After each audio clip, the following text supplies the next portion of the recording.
Hello, hello, good evening and welcome to our Thursday night live here on Studio 77. Welcome whether you are new to the channel or welcome back if you are not. Thank you so much for joining me tonight. Hopefully we're not going to have any tech gremlins like we had last week. If you are new and you haven't seen one of my lives before, then this is live, like I keep mentioning it. I haven't rehearsed this is not scripted, so we are going to probably talk a little bit more than you're used to. There are friends here live I can see. Hello Susan, two Susans, Martin, Kay, Sue, Donna, Karen Ann. Hello everybody. If you have any comments, questions or queries, whether you are watching live or on replay, please do put them in the chat box or the chat box live or the chat box below, and I will get back to them as soon as I can. And tonight I have a bag making tip that is, well, it's a sewing tip too. It can be used for any sewing. But this is probably a little bit better for you if you're more new to bag making, but hopefully you can pick up some tricks and ideas if you are also a little bit more accomplished with your bag making. But before we get into our little tip of the day, also on that as well, I'm going to show you two different methods. So hopefully, like I say, you can get some inspiration and level up with your bag making. But before I get into that, I just wanted to point out, if you are a member of the 77 Club and you haven't done so already, I did send out an email last week with a note that you need to add in your email, your address, your physical address, and I can send you your 77 Club badge, all shiny and new. These are handed out to club members if you have been a member of the club for 3 months or more. But as they are quite new, I am doing the catch up. So if you haven't already inputted your address, please do that, and I will send those out as soon as possible. Okay, let's pop over to the other camera, and I have got a new camera, so hopefully this is going to make a big difference and hopefully we're not going to have any tech issues. Okay, so here we go. I've prepped up a couple of bits of fabric so that we can get going, because like I say, we're going to do two techniques. So the ones that I'm going to do, one, whether you have specialist tools or not. So everybody's got a small pair of scissors, or if you don't, you're kind of going to need them for sewing. And the other one is a little bit more specialist, and it's going to make it a little bit quicker. So I'm going to do, which one shall I do first? Let's do the scissors one first, and I'll use this fabric.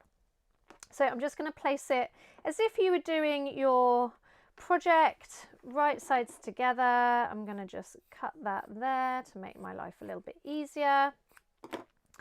And I'm going to do a kind of circle, but I'm going to go a concave and convex curves. I think I've said that right. Let me just grab my rotary blade so I can do a quick kind of, let's go. Hopefully this blade is nice and sharp. There we go. So we've got an overcurve and an undercurve, if you want to call it that. I always get the two mixed up.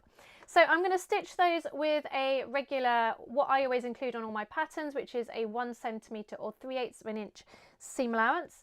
So I'm going to pop over to the other camera. There we go. And I will stitch that. Sue says, thank you for sorting out my issue with my pattern order. Oh, no problem at all, Sue. Hello, Sheila. Hi, Donna. All right. So with this, I'm going to do my regular seam. So I'm going to do a 2.5 because it is a quilting weight cotton. I've got this handy little gauge here on my machine. I've also got one of these stickers. I don't know if you can see, it might be tricky to see because it's kind of see-through. This is the Sew Friction tape from Sewful Therapy. They are a US brand, but they do ship internationally. Highly recommend their sticker tape. They also do a almost like a measuring tape that you can put on your cutting table as well, which is also brilliant if you have a cutting table or a dedicated cutting table.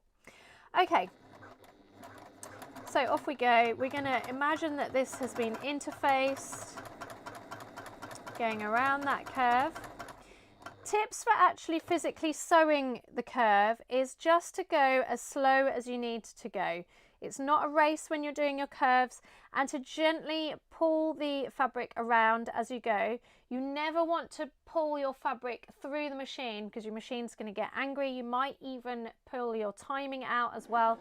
So that's really important to note. So you want to just gently maneuver it around. If you have got a really sharp curve or something for your particular project, you're going to want to stop with your needle down like I have. I've got my knee lift, but you can also lift it up at the back, and you just want to keep turning so that you can keep going round and getting that really nice kind of curve or point. Sometimes I even keep my left hand, I'm right-handed, so I keep my left hand at the back and I just do one stitch and then lift, one stitch and then lift, and that can give you a really nice smooth curve. But we're just going to go around. I can follow it around, gently moving it as I go around that curve. Hopefully you can see. Not going super fast. I'm trying to keep that 1 centimetre seam allowance as if it was needed for this particular pattern. And obviously with bag making, then we would have interfaced that as well. I nearly always have my needle down when it ends, so that's what I'm doing when I'm going up there. There's the needle down and up button, so I just make sure it ends with it up. So there it is stitched in place. Now, when we don't have any specialist tools, the best way to do that, let me pop over to the other camera, check the comments.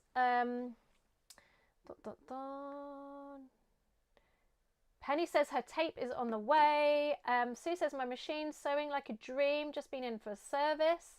Amazing. I struggle to keep in the seam allowance. Any tips on that? Yes, so what you can do is before you get going, you can actually draw this line on. Typically, I don't have my ruler that I just bought, which is super handy. It's a clear quilting ruler, but you can get the ones which are super thin. And at the Festival of Quilts, I actually got one which was 3/8 of an inch, and I didn't really twig until Deb said, oh, 3/8 of an inch, that's really good, because half of that is 3/4 of an inch, half of that is 3/8 of an inch, which is, as I say, always my seam allowance, and it's a lot of pattern seam allowance. So anyway, I digress. You can just lay your ruler along if you haven't got a pattern to mark it with, and mark on your line as you go round, so that then it's always easier to do that on the flat. Then when you take it over to the machine, you're going to be able to follow that line a little bit easier than if you're just kind of doing it a little bit blindly. Always use a friction pen, even if it's on the back. This fabric, as you can probably see, is a little bit on the thinner side. It's just quilting cotton, but you may, if I was to use a black pen and I kind of went off a little bit and it didn't come off, you may see that through on the correct side, on the right side at the end of your project. So definitely check that your pen is removable and that it doesn't show through on the front. That being said, hopefully that helps, Sue, with your question. Susan, sorry.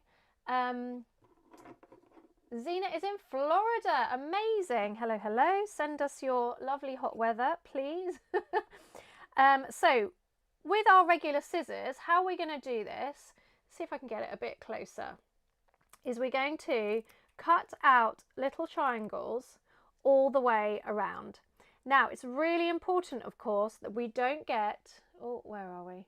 We don't get too close to the stitching. Hopefully that's not glaring too bright and you can see it.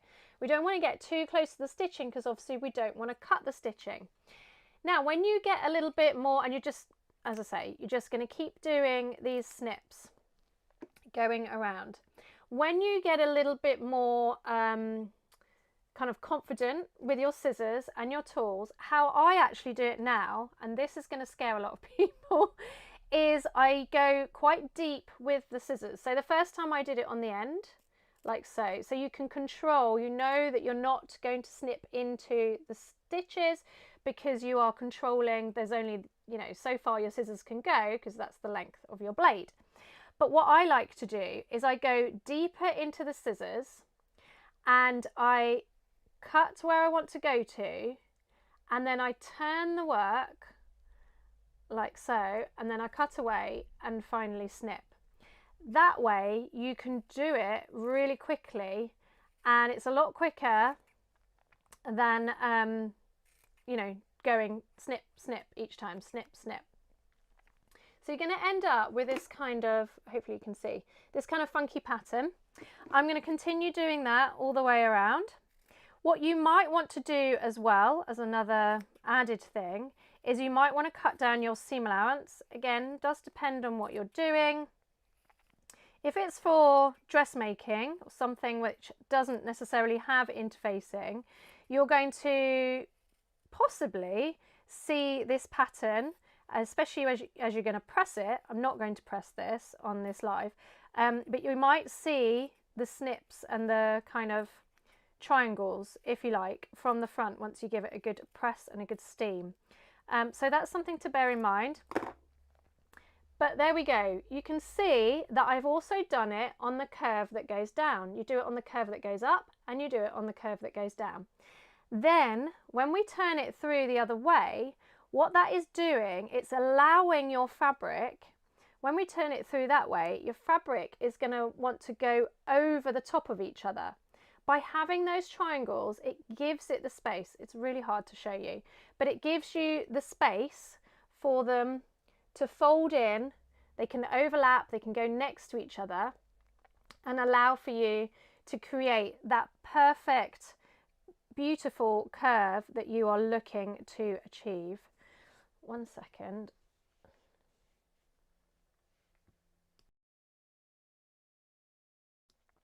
Apologies, I'm still getting over a cough, so I didn't want to cough through your microphone, my microphone, into your ears. So we're just going to push that through. I'm using my finger. It doesn't matter whether you're using faux leather, cork, vinyl, waterproof canvas, quilting cotton, anything you're going to use, corduroy, it's going to be this same technique. And you're also going to want to give it a wiggle, and that is going to help loosen those fibres, and you're telling the fabric, this is where I want you to go. Now, hopefully you can see, that has created a really beautiful curve. I haven't even pressed it yet. If I was to press it, give it a nice big steam, and then we're going to get that really lovely curve that you might be striving for on your pattern. For example, the pattern that is in the 77 Club at the moment has got this curve on the flap. So this is where you're going to utilize these kind of techniques to get that really beautiful curve going through. Club members, you have got this in your membership area and it has been emailed to you. If you're interested in this pattern, this is available exclusively to the club as of August 2024, but in September next month, it will be available on retail as well, but it's included for free as part of the membership. I'm just going to check on the comments. I've done quilting, so I have a lot of slim and small rulers. Okay, brilliant. Need to fire up the mum taxi. No worries. Okay, so that is one tip if you've only got small scissors. If, however, you are doing a lot of sewing, then I really recommend that you go ahead and get some pinking shears. Now you can get these, hopefully you can see, these ones are like a curve, like a scallop, but you can also get more like a crocodile teeth, like a triangular point. I personally like the scallop. I think it looks prettier. It's great if you want to do a raw edge on your faux leather. They're absolutely brilliant for that.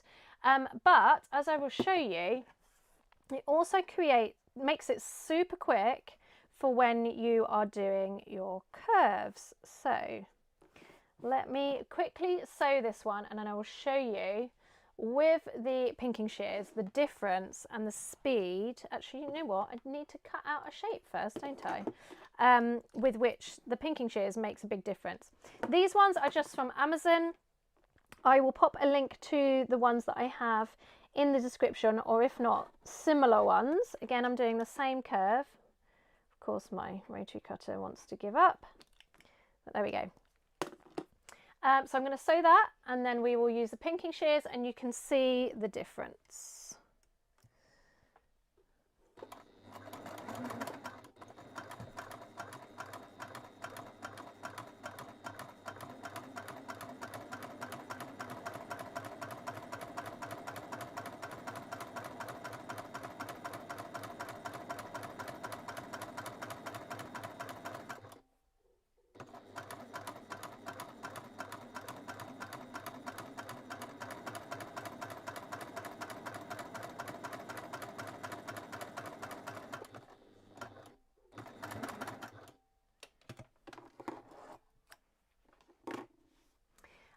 And in regards to the question of how to serve beautiful lines, it really is a question of practice, practice, practice. Now, Susan, you are a member of the club. So in the club area, there are some printable sewing practice sheets that I made. They are squiggly lines, straight lines, all the rest of it. So I highly recommend you print those out. And then what you can do is you can just practice on your machine, take your thread out, and practice those lines until you can get them dead on the drawn lines. That will really help with your precision sewing, getting your lines really nice. Okay, so with the pinking shears, we're cutting off half of the seam allowance. So around about 1/2 centimetre or just under 1/4 inch. And you can see how much quicker that is and just how much prettier. Which is always, you know, an added bonus as you're sewing. It's not a biggie, but you know. And then we're going to turn it through, and again we're going to wiggle and press those fibres. Now, a lot of sewers, especially if you are coming from the quilting world, don't like to use steam. Dressmakers, on the other hand, are the opposite, love to use steam. I come from dressmaking or costume background, so I do love me a bit of steam when I'm pressing out those curves. And I highly recommend, if you're using quilting cotton, whether you have got it interfaced or not, you add a little bit of steam to get those curves really beautiful and exactly how you want them. You will find that it creates a crisper look, and you will find that it is just generally a better, more professional finish. So hopefully you've picked up some tips and tricks.